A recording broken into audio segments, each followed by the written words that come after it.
mesdames et messieurs, à votre magazine d'investigation, la version originelle. Vous êtes de la société civile, vous êtes de l'opposition, tout comme de la majorité. Voici votre magazine qui vous donne l'accès à l'information. La version originelle, c'est votre magazine qui vous donne l'opportunité à donner votre point de vue sans être contraint. La version originelle, votre magazine, passe chaque lundi, mercredi et vendredi à 17h juste. La version originelle, votre opinion compte.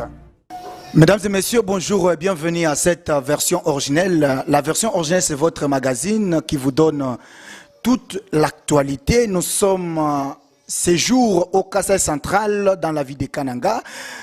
Que nous sommes en train de produire cette émission avec le professeur Emery Sanda. Il est recteur de l'université de Kananga.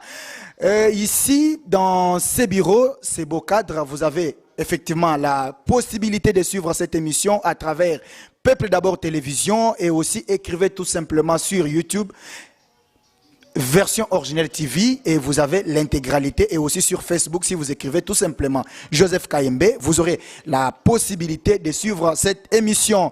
Derrière la caméra, c'est Simon Panda et l'assistante aussi technique par Aurélie Mbombo Chikenda. Je vous retrouve dans quelques minutes pour entrer en long et en large parler dans cette émission.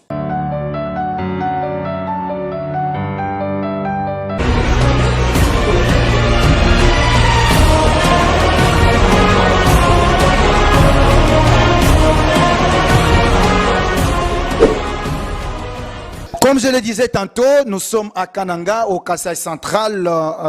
Présentement, nous allons recevoir pour vous le professeur Emery Sanda. Il est recteur de l'université de Kananga. Prof, bonjour.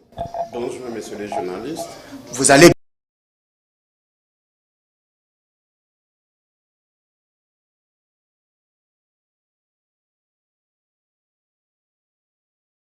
Oui, je peux dire que l'université de Kananga se porte très bien. Avant peut-être de parler de l'introduction du système LMD dans l'enseignement supérieur et universitaire au pays, comment s'y prend l'université de Kananga, monsieur le professeur? Nous allons d'abord aller plus loin. Récemment, lors du passage de la délégation du président de la République à Kananga, les travaux de construction de votre institution ont été lancés. Que pouvons-nous en savoir en ce qui concerne la construction de votre université ici au Kasaï central? Merci pour la question. Les travaux de construction vont bon train. Ils étaient déjà lancés il y a plus ou moins 2 mois. On attendait tout simplement la pose de la première pierre de la part de l'autorité des tutelles. Mais la pose a été réalisée par son Excellence, Monsieur le Premier ministre, Samal Kondé, qui était de passage en mission officielle à Kananga. Quelle est la durée de ces travaux et combien coûte-t-il à la République?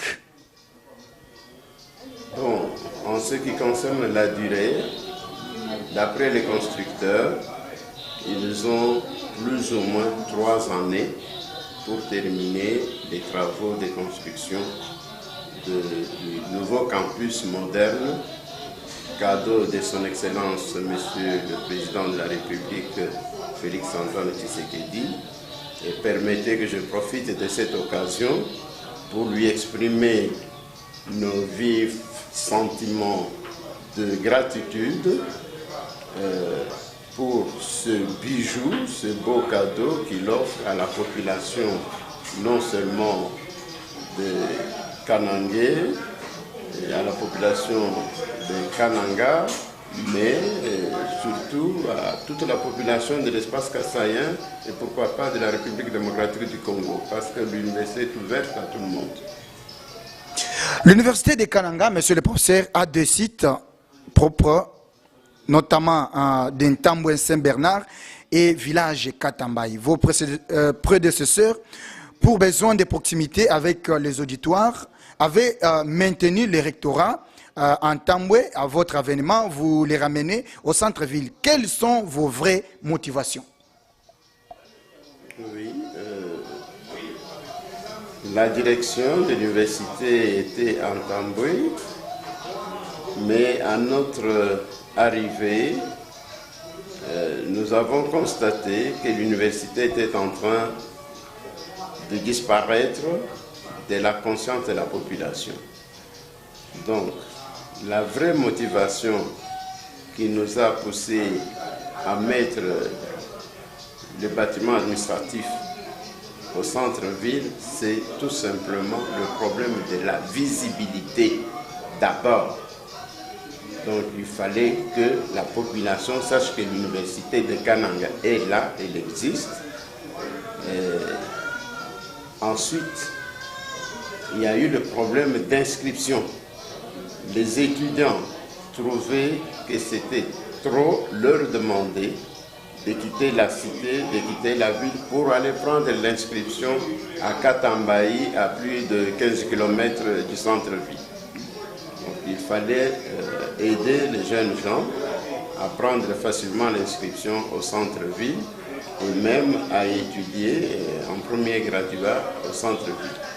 Depuis une année, on a lancé, selon les recommandations des États de l'enseignement supérieur, États généraux bien sûr, de l'enseignement supérieur et universitaire, on a lancé le système de licence, master et doctorant, ce qu'on appelle communément LMD. Et étant l'université officielle, dites-nous comment vous vous en prenez. Oui.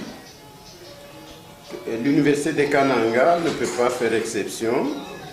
Nous sommes tous emballés dans le système LMD, mais comme un enfant qui apprend à marcher, le système nous pose de sérieux problèmes d'adaptation et surtout d'application selon les normes internationales. Mais cela n'empêche que nous puissions nous adapter le plus rapidement possible. Nous avons commencé le LMD chez nous à partir des premières années d'études. Ailleurs, il y a des gens qui ont fait leur expérience avec LMD depuis quelques années, mais nous, c'était la toute première année et c'est notre première année d'appliquer ce système. Nous ne pouvions l'appliquer au niveau de L1 LMD.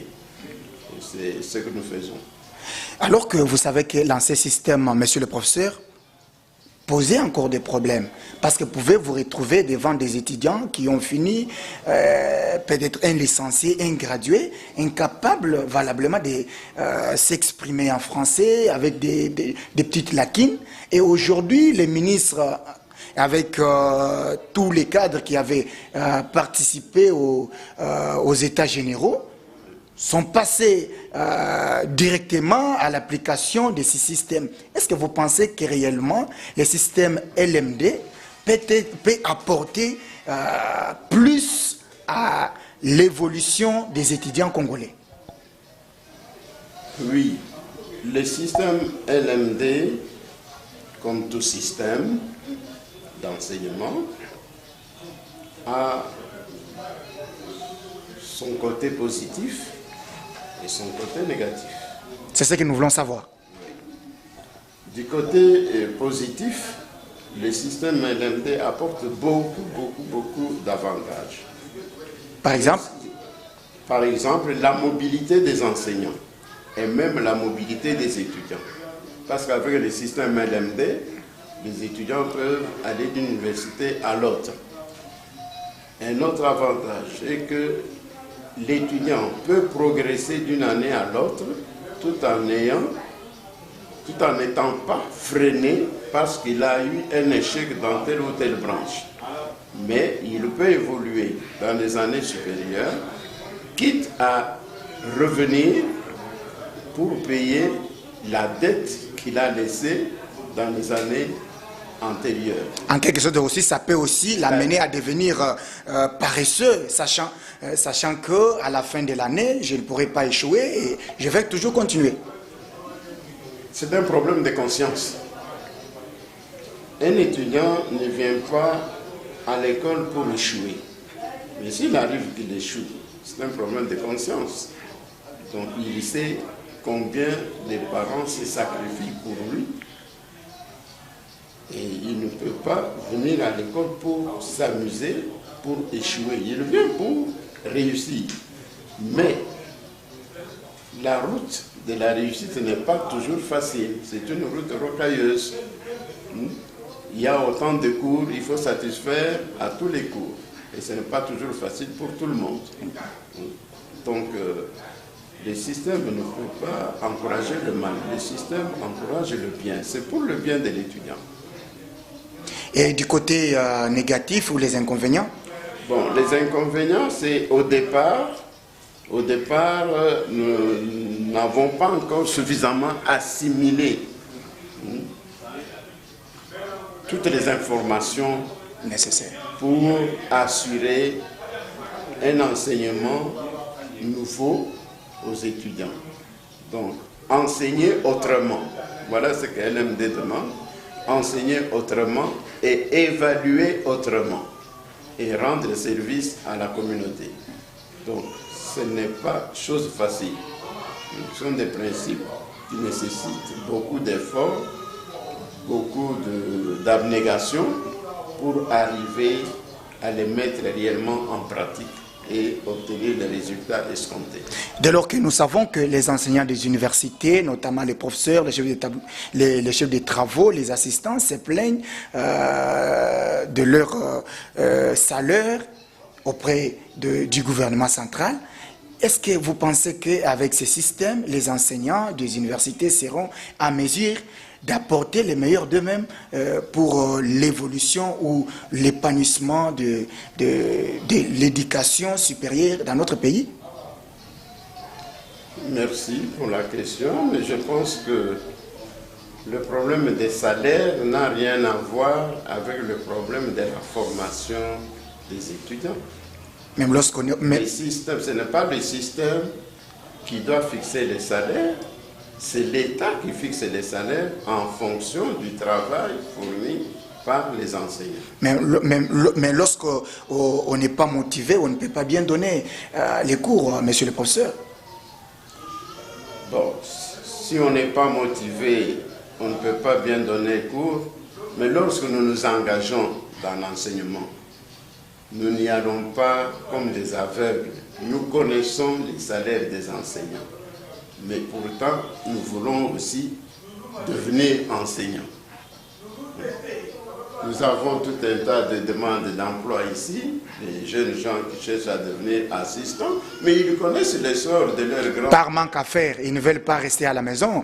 Comme nous savons d'abord dans la région et dans notre pays qu'au jour d'aujourd'hui, il n'y a pas des entreprises et des jeunes gens, ils n'ont qu'à demander, enseigner parce qu'ils n'ont pas autre chose à faire. Monsieur le professeur? Oui. Vous avez raison de dire que nous manquons des entreprises, oui. Mais est-ce que nous manquons l'intelligence pour créer des entreprises nous-mêmes?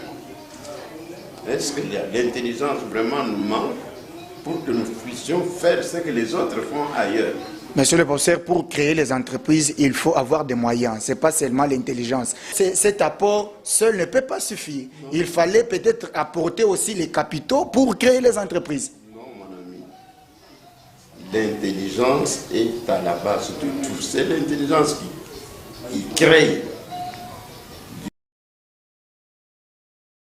Si on n'est pas intelligent, on ne peut pas créer. On ne peut pas innover. L'intelligence, c'est la base même du développement, de la société, de l'individu. Donc, si nous n'avons pas d'industrie, nous n'avons pas d'usine, l'intelligence ne nous manque pas pour créer. Oui. Pour créer aussi, d'une manière ou d'une autre, même les petites industries, même les petites usines, les petites et moyennes entreprises, nous sommes capables de le faire. Mais c'est la distraction qui nous habite. On ne réfléchit pas assez. On ne met pas son intelligence à profit. On est paresseux. Tout simplement. Monsieur le professeur, je rappelle que vous avez été récemment désigné ou nommé comme président de la conférence des chefs d'établissement et universités au Casa central. Comment avez-vous accueilli cette nouvelle? Bon, c'était d'abord une surprise, mais j'ai trouvé agréable pour moi, parce que je ne m'y attendais pas. J'étais surpris que l'UNICAN, l'Université de Kananga, soit choisie comme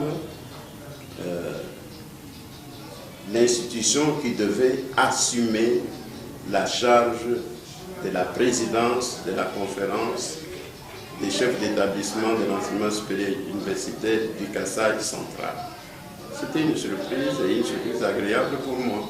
Pourquoi seulement l'UNICAN et le professeur Emery Tissanda? Peut-être par rapport à vos qualités, il y a eu les favoritismes? Non. Je vous dis que c'était une surprise, d'abord pour moi. Moi, je ne pouvais pas m'attendre à assumer la charge de président de la conférence des chefs d'établissement. Ça, c'est la première chose. Ça a été une surprise. 2, je ne mérite pas plus que les autres. 3, c'est un mandat, selon l'arrêté ministériel, d'une année académique. Donc, l'année prochaine, ça pourra être quelqu'un d'autre, tout comme il peut plaire au ministre de renouveler mon mandat. Donc, c'est une année. Si on comprend bien, actuellement, ça va commencer à tourner. C'est-à-dire? Une année, c'est l'UNICAN, l'autre année, c'est IPCAN, etc. Ça sera un tour de rôle selon les différents établissements de la province. Est-ce que vous avez déjà posé les jalons, vous étiez déjà dans des universités pour assumer pleinement vos fonctions en tant que président de la conférence des chefs d'établissement et universités? Oui, l'arrêté est sorti au mois de juillet passé. Oui. C'est à peine 2 mois qu'on est là, mais nous avons déjà fait un grand travail. C'est-à-dire nous avons essayé de faire le recensement de tous les établissements de l'enseignement supérieur universitaire de la province. Maintenant, il nous reste à faire une tournée d'inspection pour nous rendre compte des conditions dans lesquelles ces différents établissements fonctionnent et faire le rapport à l'autorité des tutelles. Allez-vous apporter un élément nouveau par rapport à ce que vos prédécesseurs peut-être n'ont pas fait? Bon, je ne suis pas là pour évaluer mes prédécesseurs. Ce qui compte, c'est ce que moi je vais réaliser. Et il faut que j'ai le temps de le faire. Monsieur le professeur, la faculté de médecine à l'université de Kananga a été fermée faute de viabilité, avons-nous appris, mais curieusement, vous continuez à organiser des enseignements dans cette filière. Sur quoi vous vous appuyez? Ah oui, merci beaucoup pour cette question très intéressante. Merci beaucoup. Lorsque nous sommes arrivés, effectivement, la faculté de médecine était fermée pour cause de non-viabilité.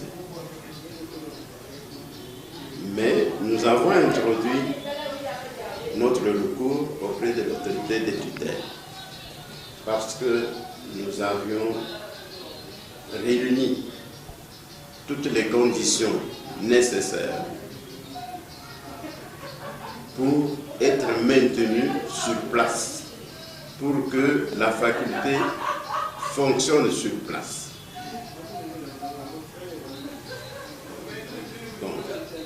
Les arguments que nous avons présentés à l'autorité des tutelles ont été convaincants et l'autorité des tutelles avait même dépêché une commission d'enquête et après le rapport de la commission d'enquête confronté à notre lettre de recours, tout s'est affirmé qu'il y avait lieu de nous laisser fonctionner à Kananga en tant qu'auditoire délocalisé de la faculté de médecine de l'université de Lubumbashi. Je pense que vous me suivez bien. Très bien, monsieur le professeur. Donc, nous fonctionnons en tant qu'auditoire délocalisé de la faculté de médecine de l'université de Lubumbashi. Donc la faculté de médecine va continuer à fonctionner, mais normalement, mais sous tutelle de la faculté de médecine de l'université de Lubumbashi. Même si cette décision n'a pas été d'une manière officielle signée ou publiée. L'autorisation est venue du pouvoir de tutelle. Okay. C'est le pouvoir de tutelle qui nous a autorisés. Nous n'avons aucun droit de nous permettre n'importe quel comportement. Nous fonctionnons parce que nous avons été autorisés.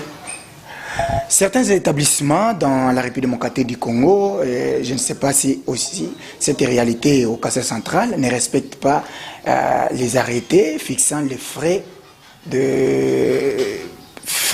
à payer dans des institutions. Est-ce que cette réalité aussi est beaucoup plus sur terrain ici à Kananga dans des institutions?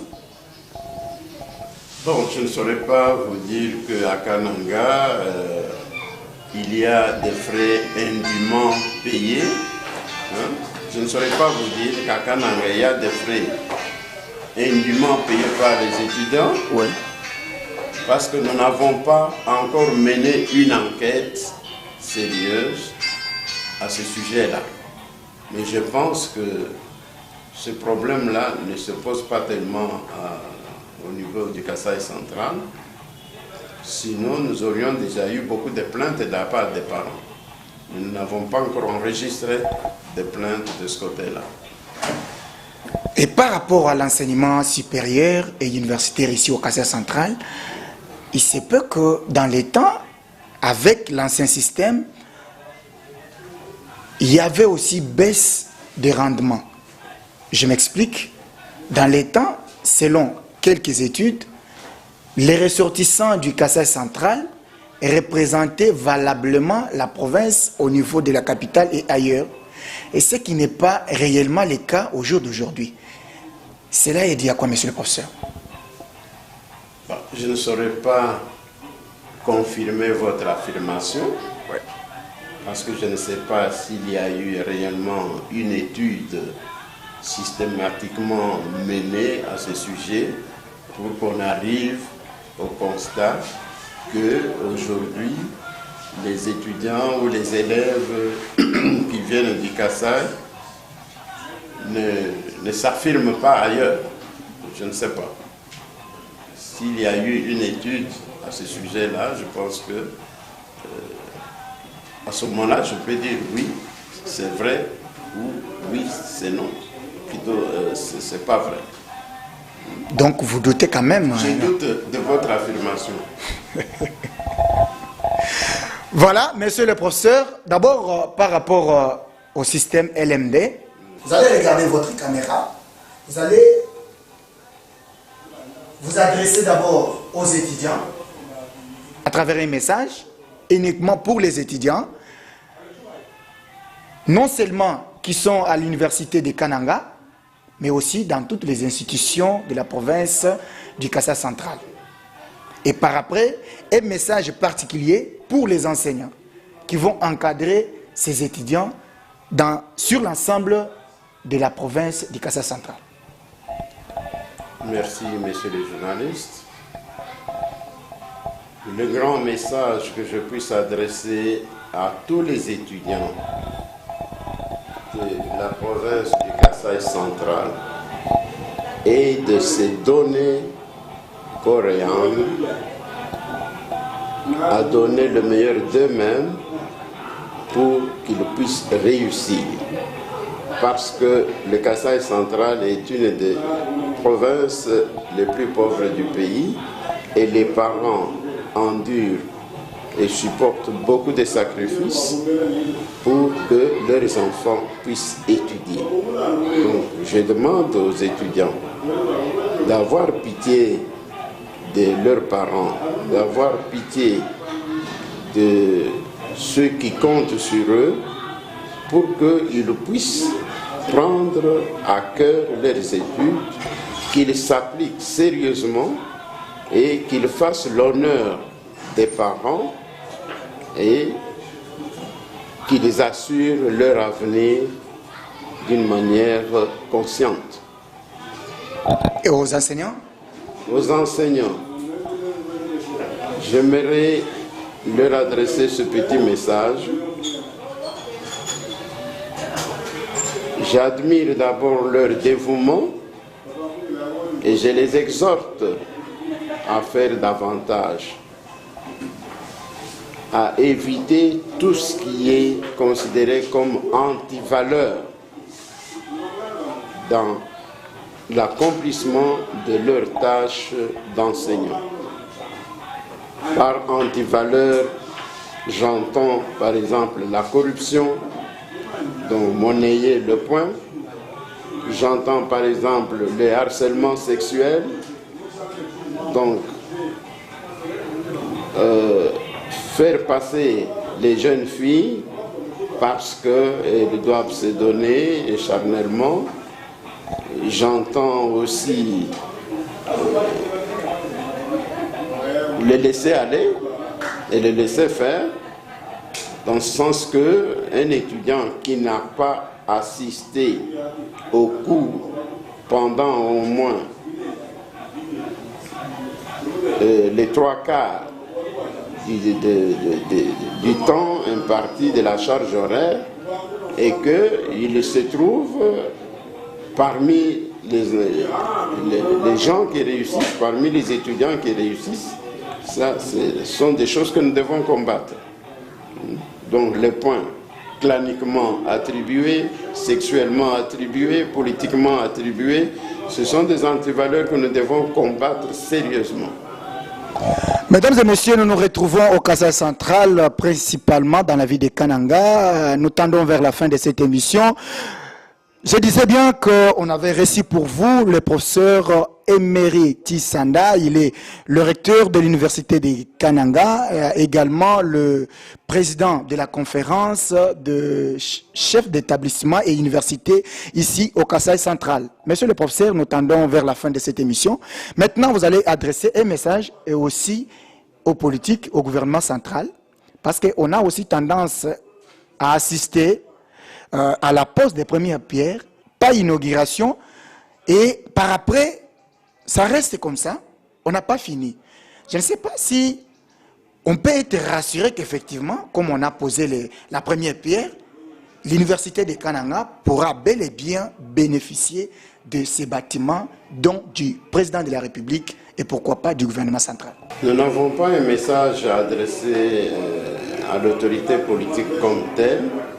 En ce qui concerne la construction de l'université de Kananga, le président, son Excellence, Monsieur le Président de la République, a déjà tout payé.